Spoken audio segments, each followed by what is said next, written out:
Hi guys! Welcome back to Jenny Sin TV! Welcome back to my YouTube channel. Hello! Good evening po sa inyong lahat. Kumusta po kayo? Ito po habang hindi pa inaantok. Overtime po. Kailangan natin magsipag at sayamin ang oras habang di pa inaantok. Kung may magagawa ka, gawin na para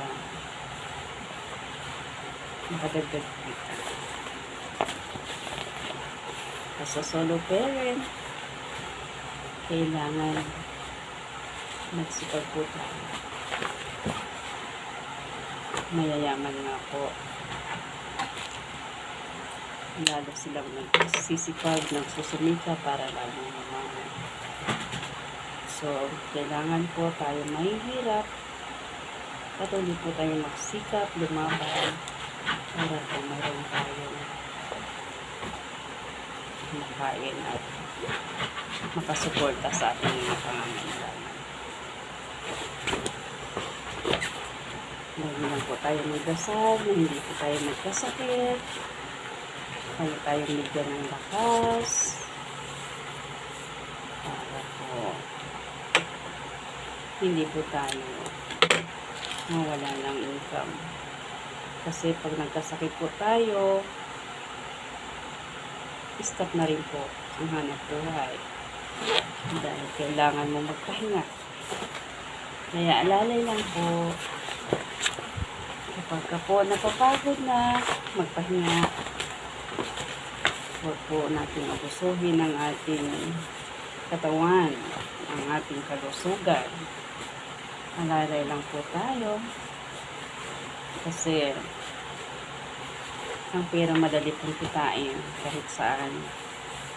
Basta tayo'y malusog, malakas, walang sakit. Alam naman po natin ang malaking kita kung mapupunta din lang sa gamot. Diba? Kaya, alalay lang po. Ika nga, ang buhay po ay parang karera. Ano man po ang ating status sa buhay. Mabagal man, makakarating din tayo sa finish line. Huwag po tayong makapag-unahan. Kasi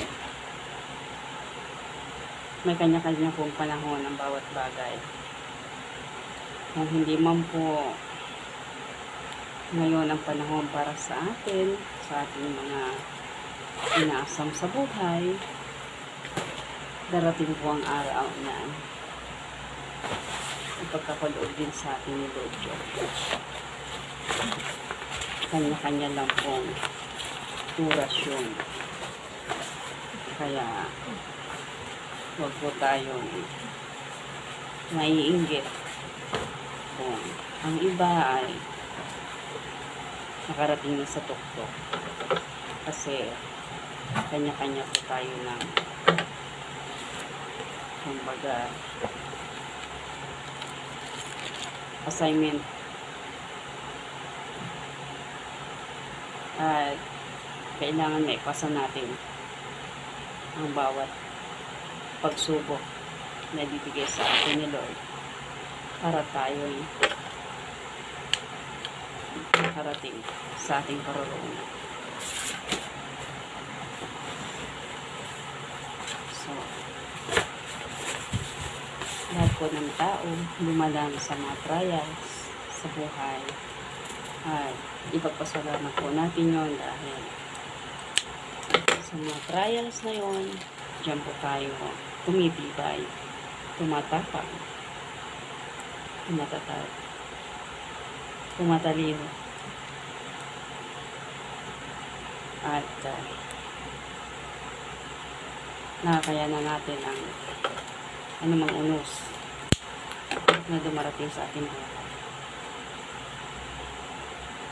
nakasama natin ang Diyos. Basta huwag lang po tayong bibitaw. Kapit lang po tayo sa ating pananalig at pananampalataya sa itaas. Dahil siya lang naman po talaga ang ating lakas, pag-asa, kandungan, protection, na kahit kailan hindi tayo pababayaan. Kaya sa Diyos po tayo magtiwala. Huwag sa tao, kasi ang tao lulukuhin ka lang. Ang tao sasaktan ka lang. Pero ang Diyos patuloy kang mamahalin, tutulungan. Hindi ka pababayaan. Basta't manalangin ka.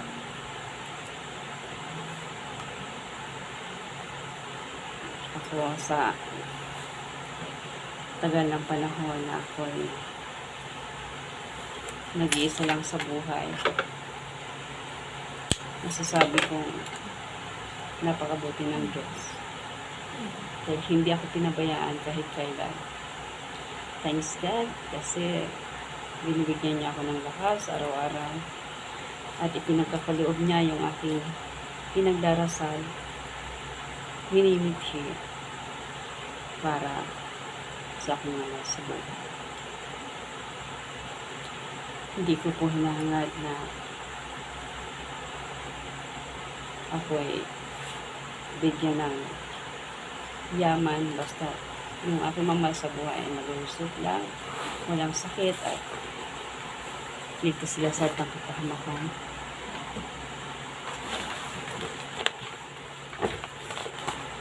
At hindi po sila makaranas ng kahirapan sa kanilang buhay.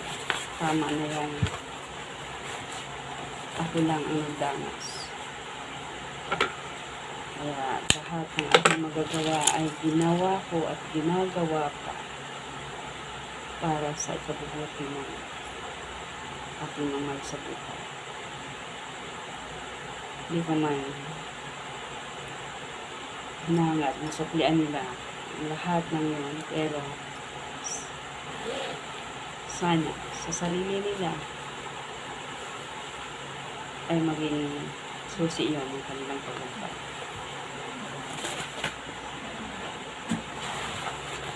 Para sa ganun, hindi na ako mag-alala sa kanila na wala man ako sa mundo ito. At least, kaya na nila ang sarili nila. Kaya na nila mabuhay na wala ako sa kapilihan. Yun naman ang katotohanan na hindi habang buhay ay kasama tayo ng ating mga anak. Pero dapat natin silang turuan habang maaga na maging independent. Upang sa ganoon, pagdating ng araw na yon, nawala na tayo sa piling nila, ay alam na nila ang gagawin nila. Na hindi umaasa sa iba.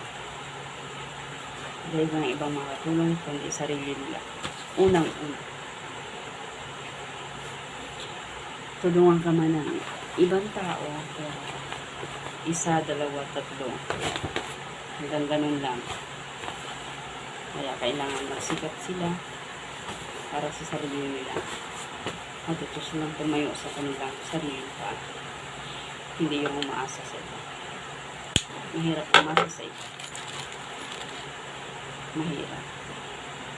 Masasaktan ka lang. Kaya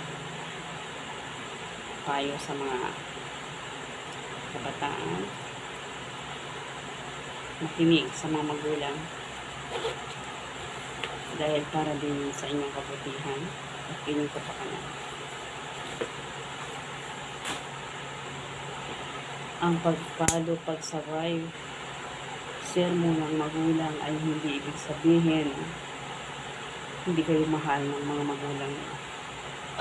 Yun ay tanda ng pagmamahal upang hindi kayo maligaw ng landas at mapagmuto kayo sa buhay na tatahakin ninyo. So, para din sa inyo yan.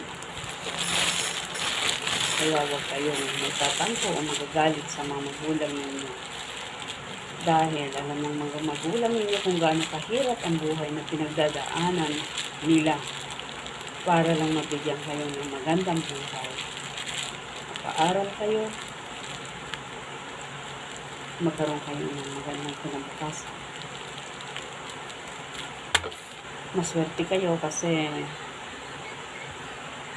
may bibigay sa inyo ang lahat ng kailangan nyo. Hindi nyo alam yung magulang ninyo na nagpapakahirap sa inyo, kung ano mga pinagdaanan nila nung sila'y nag-aaral pa. Kung madalas nga hindi nakatapos ng pag-aaral dahil sa kahirapan na dinanas nila sa buhay. Dahil hindi rin mga ganun kayaman ang mga magulang ng pinagmulan. Kaya, sa inyong mga bata, magsikap kayo mabuti, mag-aral mabuti, makinig sa payo ng magulang para sa inyong magandang kinabukasan. Yun lang po. Maraming salamat sa panonood. Please subscribe and